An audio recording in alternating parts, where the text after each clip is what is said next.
Bakit nga ba patuloy na sinusubaybayan si XRP?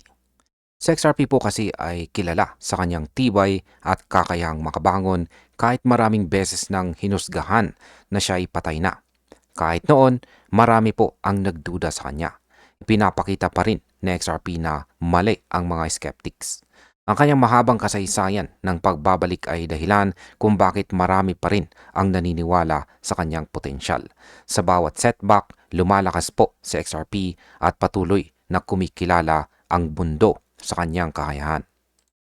Ang sabi po rito, market analyst and community figures including XRP Dragon view $10 to $20 as attainable in this cycle. Achieving such levels would require strong market liquidity, ETF inflows, and widespread adoption for payments.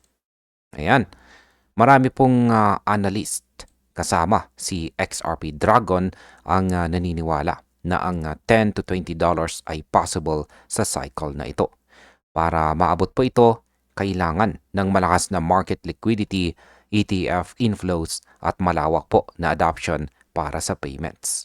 Kung magtutulungan po ang lahat ng factors na ito, pwede talagang makamit na XRP ang price target na ito. Ngayon, ang masasabi ko po tungkol dito ay malinaw na si XRP ay nasa isang promising position para sa susunod na bullish cycle. Ang historical resilience, institutional ETF at lumalaking adoption ay nagtatakda ng foundation para sa posibleng $10 to $20 na price range. Ngunit, bilang mga traders at investors, kailangan pa rin po natin na maging maingat sa bawat galaw at pag-aralan po natin ang market structure bago po tayo pumasok or mag-exit.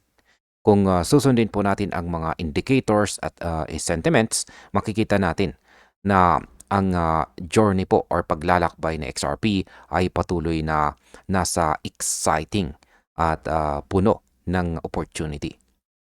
At hanggang dito na lamang po tayo sa video na ito. Maraming salamat sa panonood.